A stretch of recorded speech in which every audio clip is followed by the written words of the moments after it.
Okay, so hi Cheryl and Marie, very happy to have you both. Today is a very special day. It's the wedding of the Rebbe and the Rebbitzin. So it's a very special day. It's the day the Rebbe said that when he got married to his wife, that is the day he connected to the Hasidim, to all of us, through his wife, through his marriage. So it's very interesting. Yeah. That's possible. So just think of that great day we're connected somehow to that. I'm going to review chapter 45, which really touched me, just in short. The Tanya, the Alter Rebbe, does not let someone get away with saying they cannot love. Love is crucial. It's important. It's part of Judaism. You can't live your life as a Jewish observant person connected to Hashem without love. So first he says you have to have fear, right? Because fear helps you be able to have the perspective of the other person, right? Because if you start with love, it's only about you. That's selfish. Love can be selfish, right? Because it's how you feel, how you experience things. So it has to be a love that comes from fear. Fear and respect, okay? Fear is not the right word. More like respect and awe of the other person.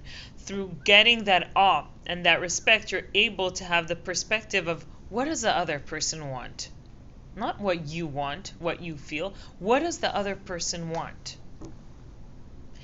And the Alter Rebbe tells us if you can't awaken that love and you can't find that love because God is so great and so not relatable, like you can't you can't relate to someone who's so much greater than you, right? So then he says you should have empathy. Empathy, rachamim, mercy. You should understand that a little piece of God is within you. Okay, a piece of God that comes from such a great place, such a splendor, such a place of unlimited greatness, and is within you, and is brought everywhere you go, every thought you do, every action you do. You are bringing that piece of God in the mud. Whenever you do an avera, whenever you do something that's not godly, you're dragging it and you're bringing it to places where it doesn't want to go. Almost you're abusing your godly soul. So if you can't love God, have mercy for your godly soul. Have mercy for God. Have mercy for your divine part of you that is not able to be expressed and is not able to live in the splendor and greatness, but instead is being followed in this world, in this dump, in the mud, and places it doesn't want to go. And this should awaken a love. What did this touch me so much is because in life there are people that you can have that are hard to love. Okay, sometimes family members have a hard time to love each other, right? Sometimes co-workers, whoever it was, think of a person in your life that you really have a hard time finding love. Sometimes it could be yourself. It can be parts of yourself that you just can't find love. You can't love yourself for for all your ugly parts. You're not able to find love. So have mercy, have empathy towards that part of you or towards these people, and that will lead you to love. When you can't love a person in your life, when you can't love yourself, then have empathy. Empathy will lead you to loving. Have mercy. Feel bad for that person. And that will lead you to a love. That is also a kind of love. So I think that's very powerful. Chapter 46 talks about something very different, a different kind of love. A love that's also attainable. It kind of explains the reason of why certain people are attracted to each other and why you end up loving certain people. So we're going to read it inside. I'm going to read it inside and I'm going to explain it. ויש דרך ישר לפני איש שווה לכל נפש וקרוב הדבר מאוד מאוד. There is yet another straight way that is equally applicable to every man. לאור ולהאיר אור hatikua umesuteret belibo, to arouse and kindle the light of the love that is implemented and concealed in his heart. So there's another way you can arouse love within you. Okay, again, the Alter Rebbe is not giving up. He gave so many chapters. He says you need to feel that love. So he gives us so many ways, and this is yet another ways. Lios meira betokef ora ke'esh bo'era beitgalut libo u'mocho, that it may shine forth with its intense light like a flaming fire in the consciousness of the heart and mind. Limsor nafsho la'Hashem v'gufo u'meodo, to surrender his soul to God together with his body and possessions. Bechol lev u'bechol nefesh me'od, with all his heart and all his soul and all his might. So what is it? Meumeka deliba bemes lamita, from the depth of the heart is in absolute truth. Okay, so truthful, a very truthful love. What is it? He says, Vihu, there's a famous pasuk written, I think, in the Shir Hashirim, or in Tehillim. I think it's in Tehillim. I'm not sure where he took the pasuk from. Kasher yasim aliba mashe amar hakasuf kamayim hapanim lapanim kein lev ha'adam la'adam. As water mirrors the face to the face, so does the heart of man to man. Did you ever hear that? This pasuk, this phrase. It says, just like when a person looks into water, okay, a mirror, water, and he sees the reflection of the same face, so too does the heart of a man to another man. When it uses the word man, it's woman, man, it doesn't matter. A human to another human. The way your heart feels towards that other person, okay, when one truly loves another person, that other person will feel it. It's a reflection. It will reflect, right? Even if he doesn't know or she doesn't know that you love them, they're gonna feel it and they're gonna reflect it back. The heart of a man is like a heart. What don't agree? What you don't seem to agree with it? Well, you can't love somebody into loving you. You can't. But it says that when you truly, honestly love someone genuinely, they will feel it and love you back. It says just like a face looks into the mirror and reflects back your face, so to the heart of a person. And I think it's the same thing. If you hate a person, then they'll hate you back. They'll feel it back. So it has to be a genuine love, okay? It has to be a truthful love that reflects onto the other person. This means that as in the case of the likeness and features of the face, which a man presents to the water, the identical face is reflected back to him from the water, so indeed is also the heart of a man who is loyal in his affection for another person. So it has to be a loyal and truthful love that you have within your heart, and it will reflect towards the other person. הרי אהבה זו מעוררת אהבה בלב חברו אליו גם כן להיות אוהבים הנאמנים זה לזה. For this love awakens a loving response for him in the heart of his friend also, so that they come to love each other loyally. Even the love harbored in one's heart arouses a reflected love in another. So even the love even if you worked for that love, they will feel it. It's not just the natural love. So בפרט כשרואה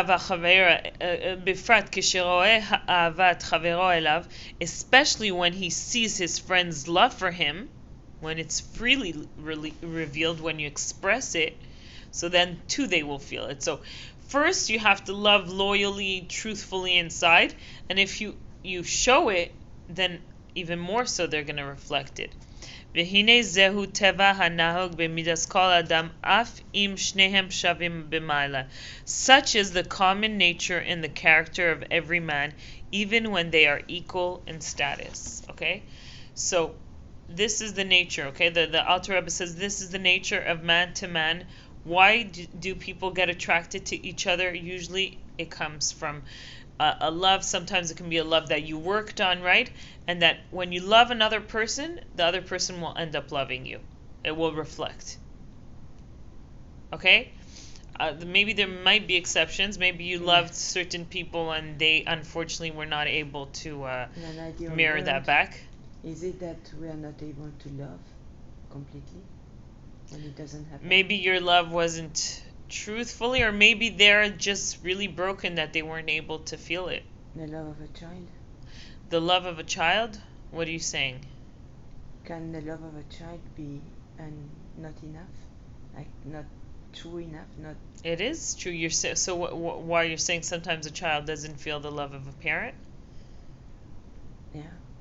That could happen, but I think a mother and a child love, there's love you can't take away, and then unfortunately different things that happens in childhood or in their life can make them react differently, but they will still love each other, even if they don't act in loving way.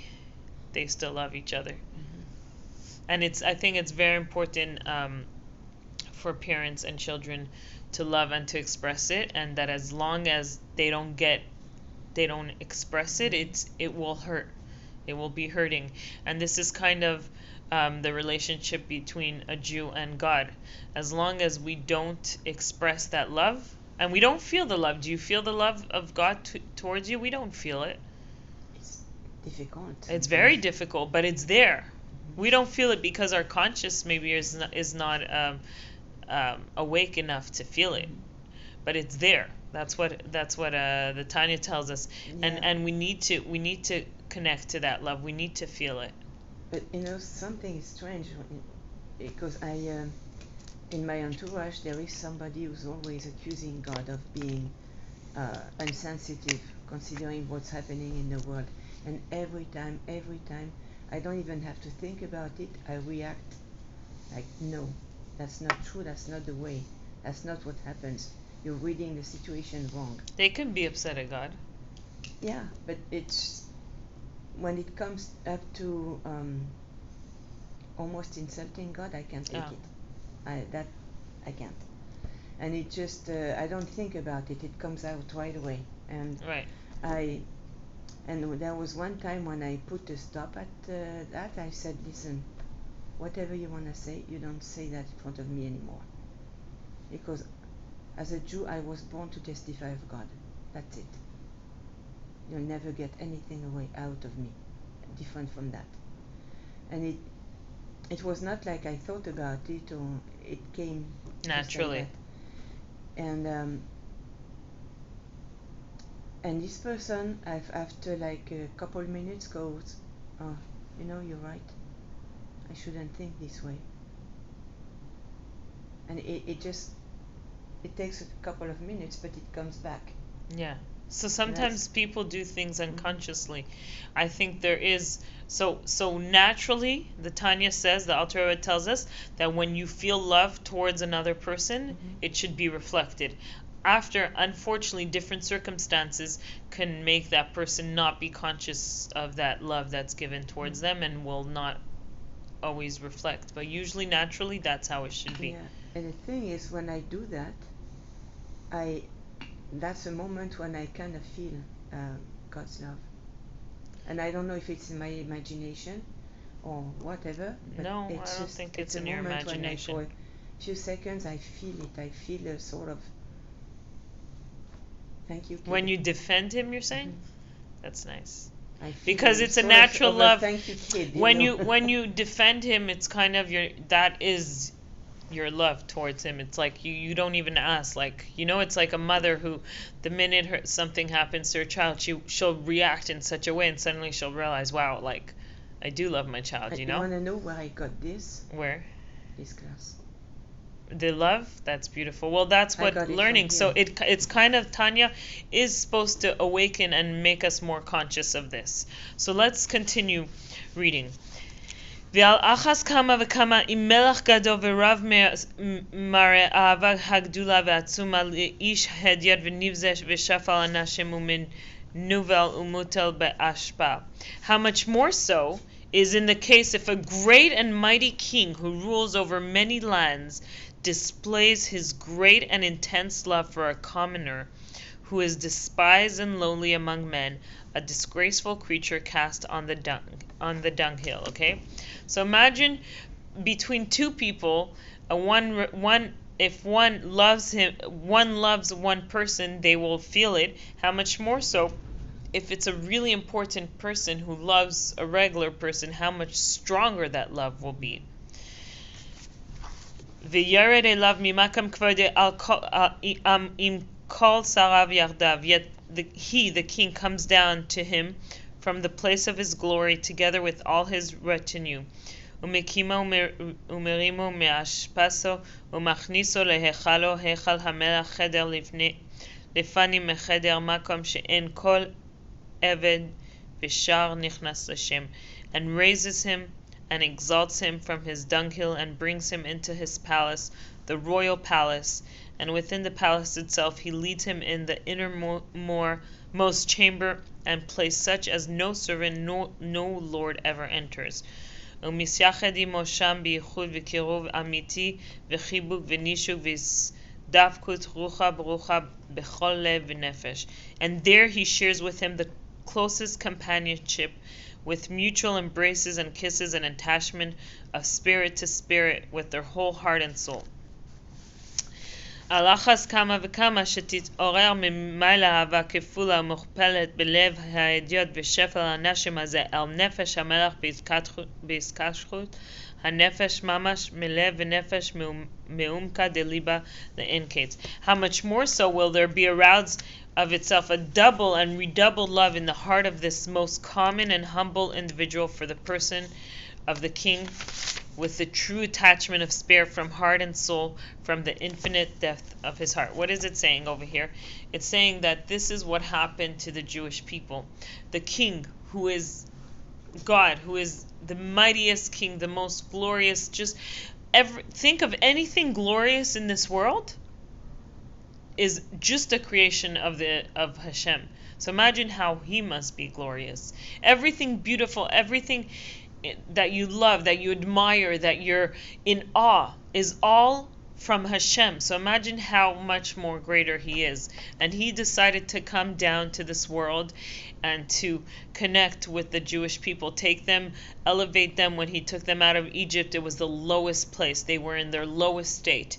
And he took them out and he elevated them in the desert. They went through cleansing, 40 days of cleansing. When they finally got to Shavuot, it was like a marriage. And it was a marriage. And when you think about that, it should reflect, just like we said, right? That when someone loves you with true loyal love, automatically it will reflect. Sometimes you wonder, I'm like, I just love this person, and you don't know. Maybe it's because that person loves you. You just this is how nature works. So imagine with God, who just chose us and loves us for no reason, just because he loves us, how we should be able to reflect that love that comes when we're conscious of it, right? When we're conscious of it, we should be able to reflect back that love. Again, it's a huge love because we're so little compared to God, and we can't understand why someone so great and infinite will come and love us just to love us. וכמו שכתוב בגמרא, הכסיב היש מספר לגדודיו, וכסיב 1,000 אלפים ישמעוניה וריבה רבבן כנמוהי. So does the Gemara note. It is written, is there any numbering his regiment of angel? Yet it is also written, 1,000,000 minister unto him, and 10,000 times 10,000 stand before him. So we can just imagine his greatness. They're saying how many angels he has accompanying him, how many servants he has accompanying him. We're talking about the greatest king. Umishne 1,000 alfim v'chulu mispar gedud echad, aval again it says how great. The Gemara answers 1,000,000 is the quota of one regiment, but his regiments are innumerable. So he has tons of regiments. The second verse then speaks of the numbers of angels within one regiment, while the first verse alludes to the number of regiments, which is truly infinite. Yet before him all of them are accounted as nothing at all and are nullified in their very existence. just as one word is truly nullified in relation to the essence and being of the articulate soul, while the speech was still present in the soul, thought, or in the will and desire of the heart, as has been explained above at length.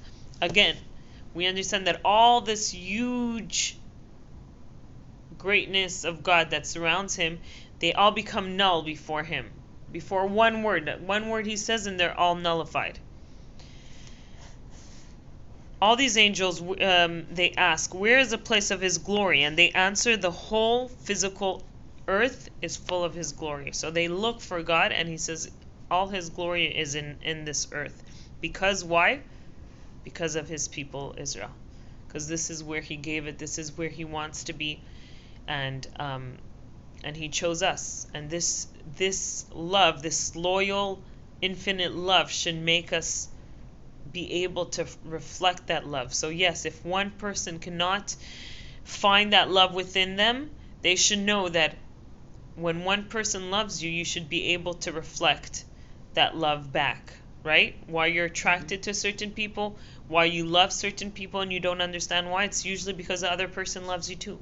Or if you start loving another person and you act lovingly towards another person, automatically that person will love you back. That's usually nature, okay? Of course, there's unfortunately certain circumstances that can break that nature because of difficult circumstances, trauma, and whatever it is.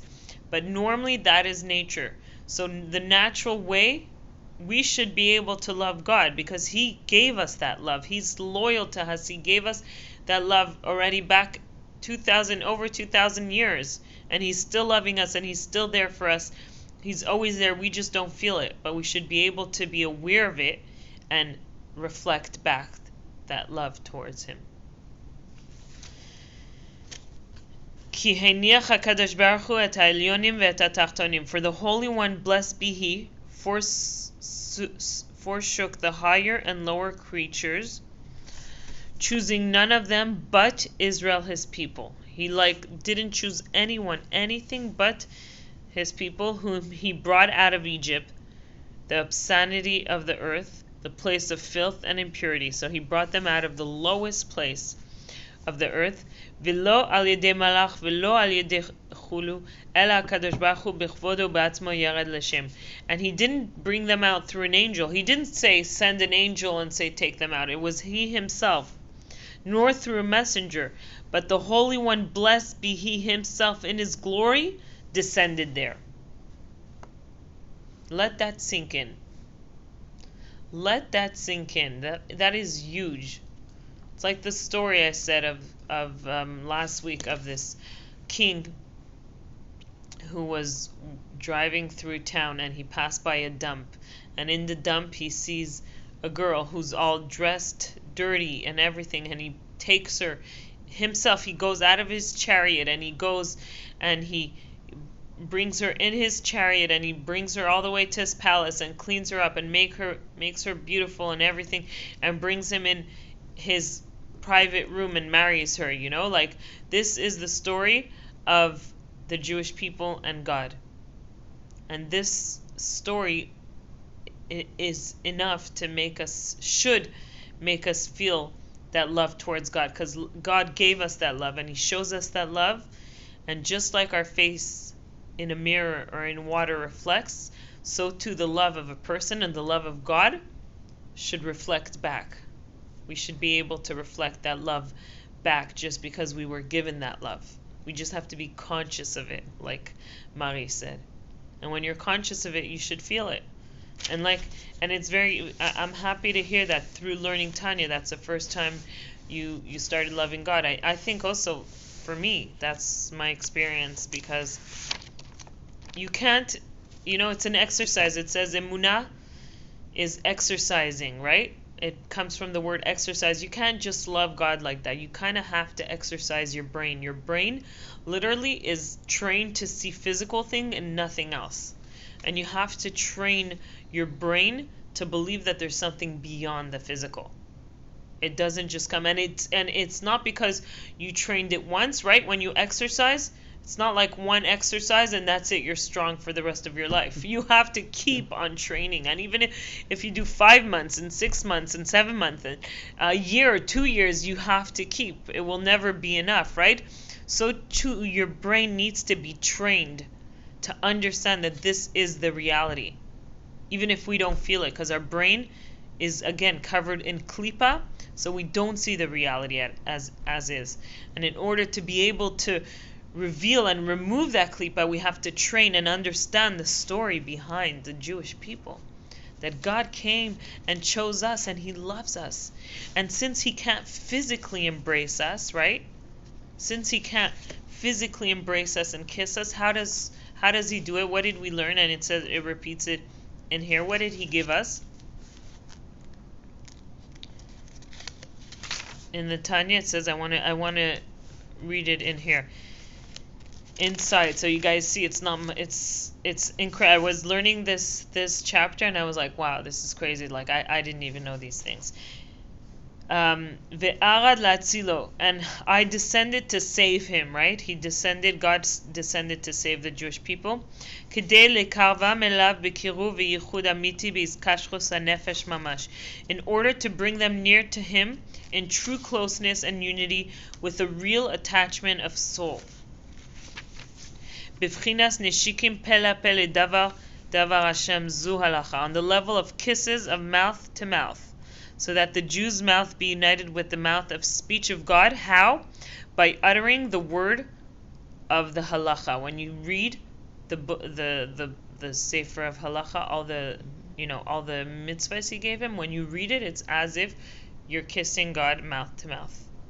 When a Jew speaks and studies the words of the Torah, his speech is united with supernal speech in a manner of kisses of mouth to mouth. This unity, however, is external in comparison with the deeper and more inward union of spirit and spirit, as explained in the previous chapter. Okay?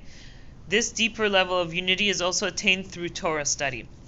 V'isdafkos rucha berucha hi hasagas haTorah ve'yediat retzono v'chachmaseh.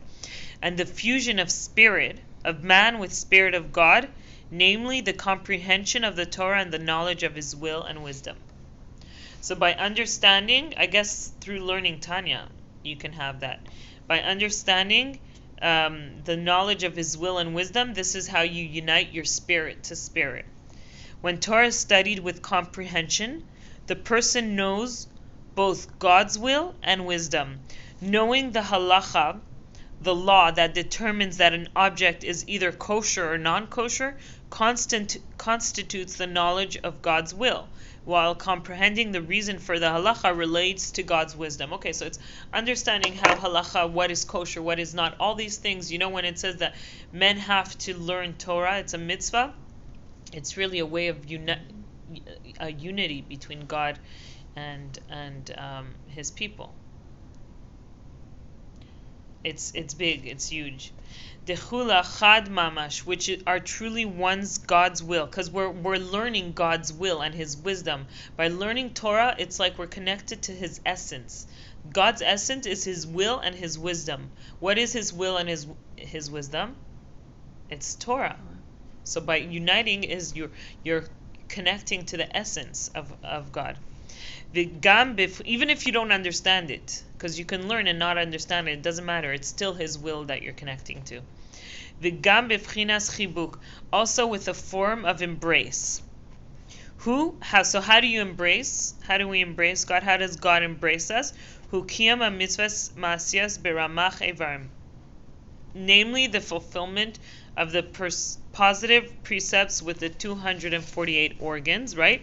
There's 613 mitzvot, which represents 248 organs, and 248 is 613 divided into 248? No. What is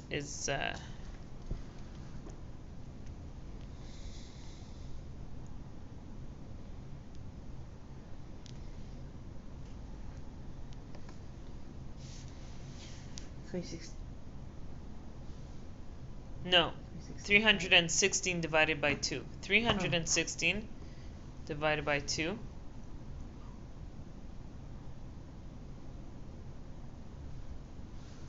Okay, what about 316 minus 248? 316 minus 248.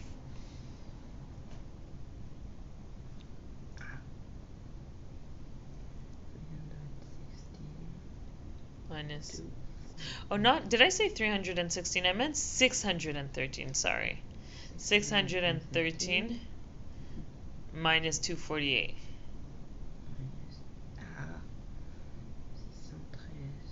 Moins 248.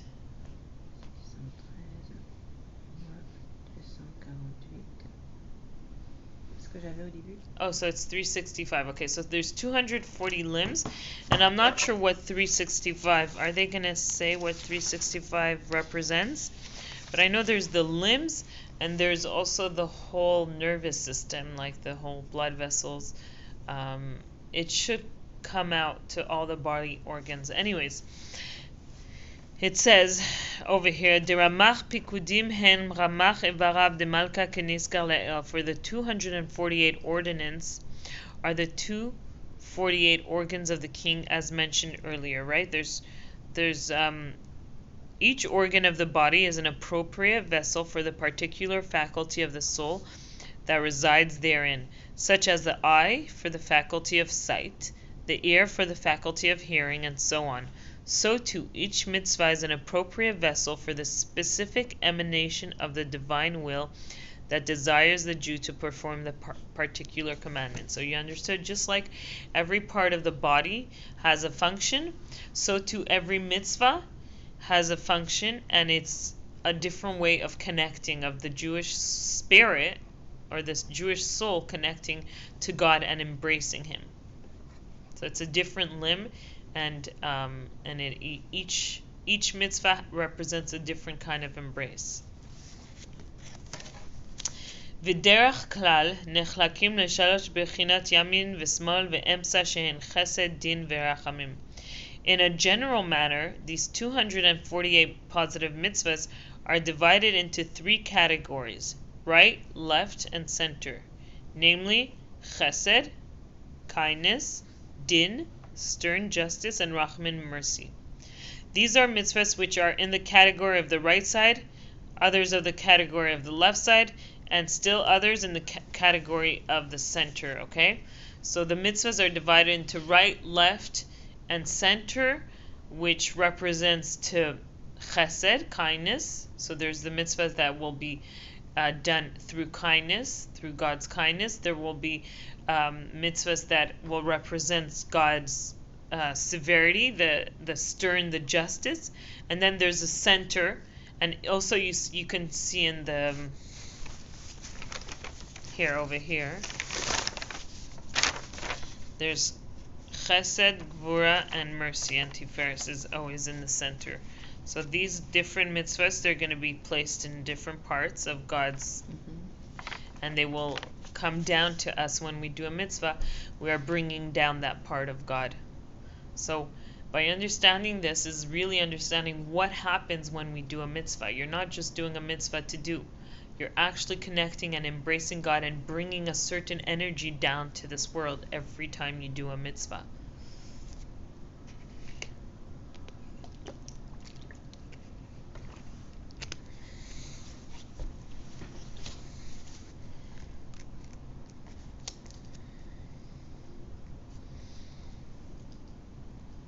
Tarin, droin, vegufa, v'chula. The two arms and the body. Chesed is the right arm. Gvura is the left arm. And rachamim represents the body, the center, right? Just like we saw in the picture. You see, I think you guys should have it. And just as when a person embraces another, he does so with both his arm and his body, so too the two arms and the body of the mitzvahs embrace the Jew who performs them. Okay? Chesed, bras droit, gevura, bras gauche. Et le centre, c'est tiferet. Ah oui. The body, the center. So just like when you embrace someone, you use your chesed, gvura, and you use your right, left, and your body to embrace a person. So too when you do a mitzvah, you use, or God uses the chesed, gvura, and tiferes, the right, left, and fully embraces you. or your soul. V'zeh she'omrim asher kiddushanu b'mitzvotav. What do we say every time we say a bracha or we do a mitzvah? Asher kiddushanu b'mitzvotav. We say those 3 words, right? It's not just for no reason. Now you're going to understand why you say those 3 words. This is the meaning of the text. Blessed be he who has betrothed us by his commandments, right? Asher kiddushanu b'mitzvotav v'tzivanu, right? What does it mean? The Hebrew word kiddushanu, generally rendered who has sanctified us, is here rendered who has betrothed us, from the Hebrew word kiddushim, okay? In a marriage, when someone gets married to someone, we call it kiddushim.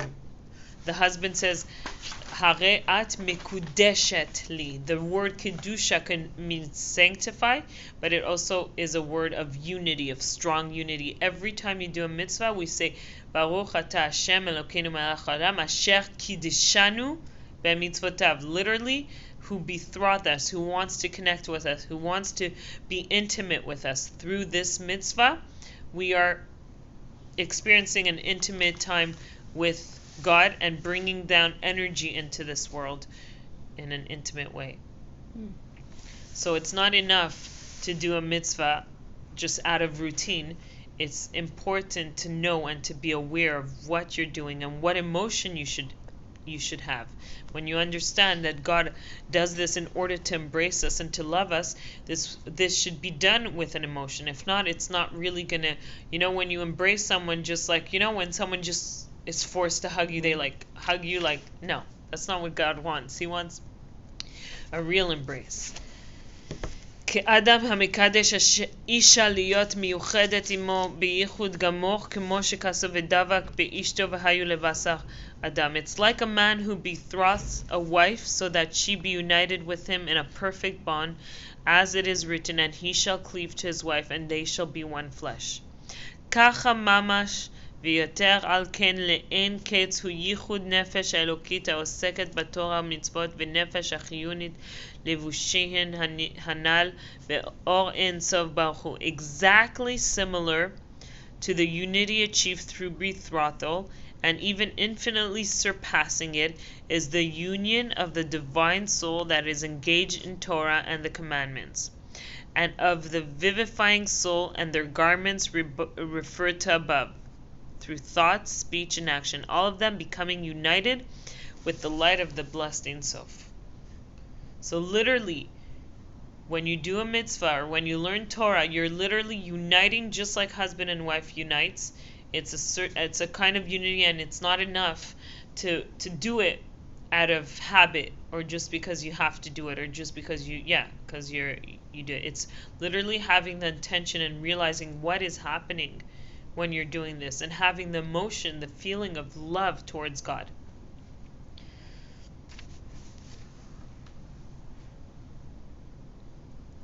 It says that the spiritual union infinitely surpasses the physical union of man and wife, so it's even higher than the union of man and wife. The correlation to a physical union is valid only in the sense that in this world there can be no greater union than that of man and wife.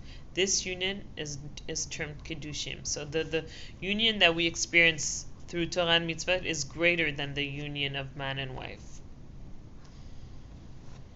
ולכן המשיל שלמה עליו השלום בשיר השירים ייחוד זה לייחוד חתן וכלה. Therefore did King Solomon in the Songs of Songs compare this union of God and Jews through Torah and mitzvahs with the union of bridegroom and bride. Just like you remember when I told you about the song Kol Dodi?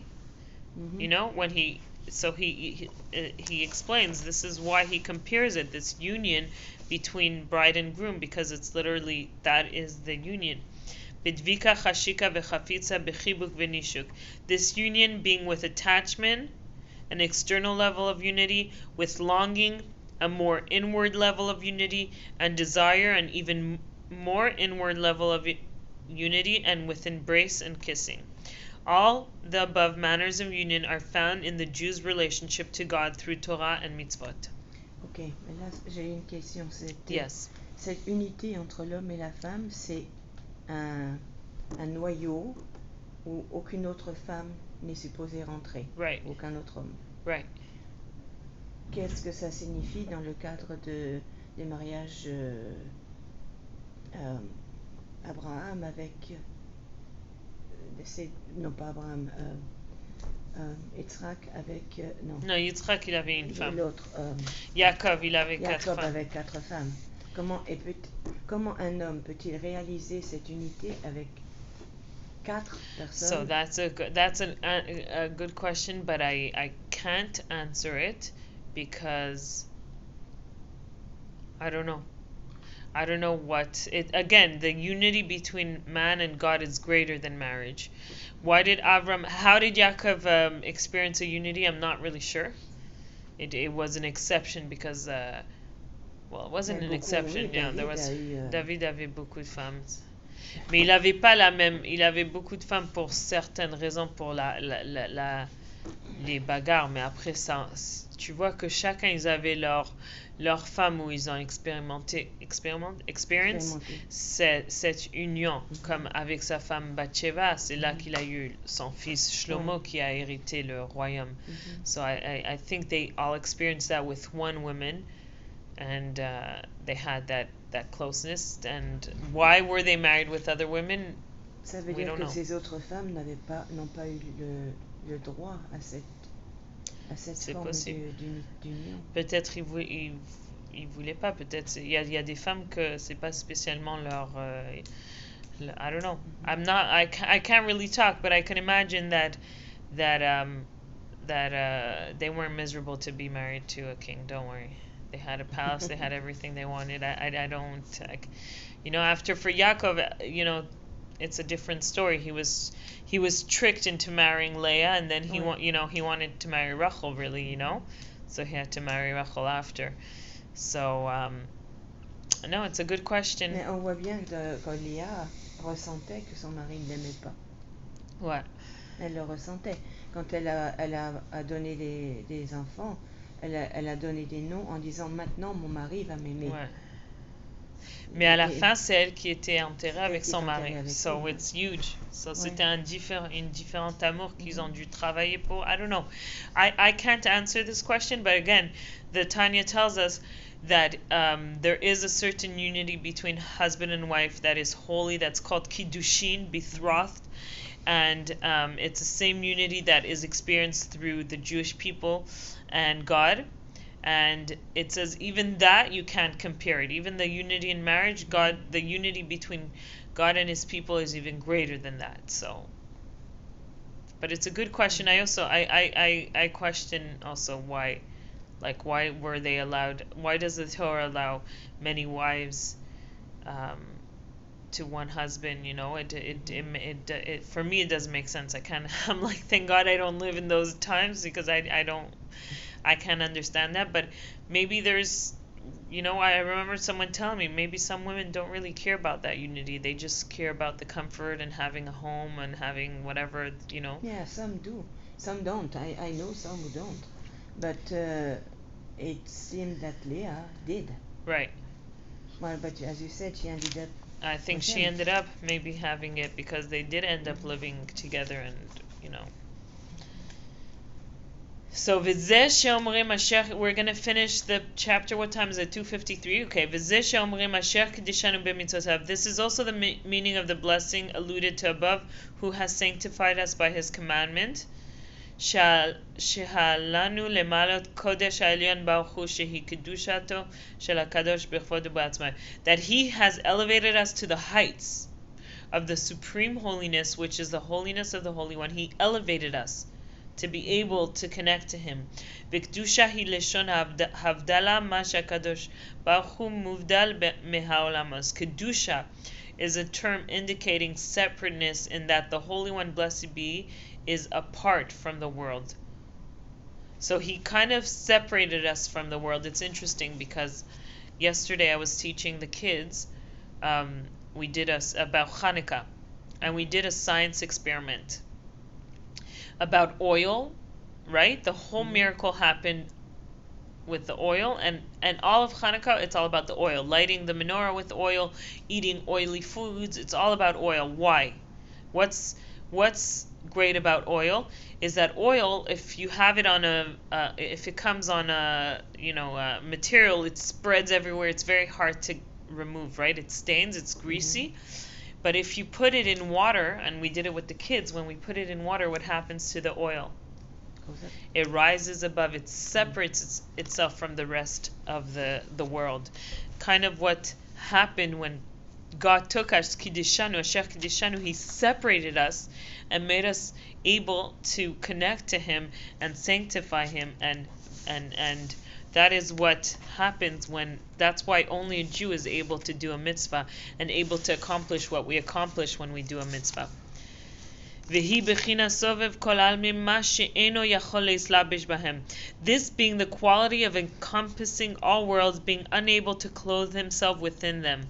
Because of the inability of created beings to absorb the extreme holiness of this transcendent level, God cannot enclose himself within the world, okay? And therefore affects them in an encompassing manner. It is to this lofty level that Jews are elevated through their performance of mitzvahs. So, God can't, right? We can't see God in this world because He's too great for this world. So instead, He surrounds the world. It says, God comes in a surrounding, and He says, just as He encompasses us, the world, in a surrounding way, it is to this lofty level that Jews are elevated through their performance. Through performing a mitzvah, we're able to connect and bring God into this world. For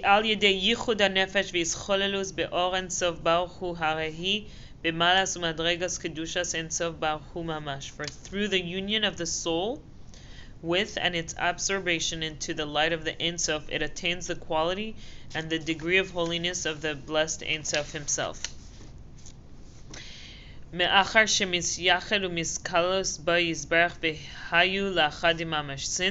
it unites itself with Him and it is integrated into Him and they become truly one. So it talks about the unity of how great it is. Again, it's a unity I can't understand, but I could try to understand, and it rouses some consciousness that when I'm doing a mitzvah, it's not just, just because I was brought up to do it, but it actually does something and affects the world.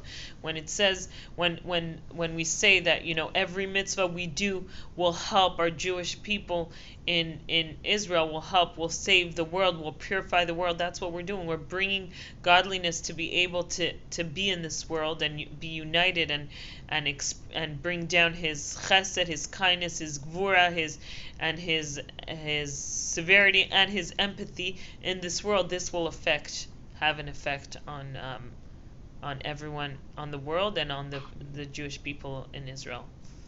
So it's I think it's a very powerful chapter too, and we have to be aware of this great unity and not take it for granted.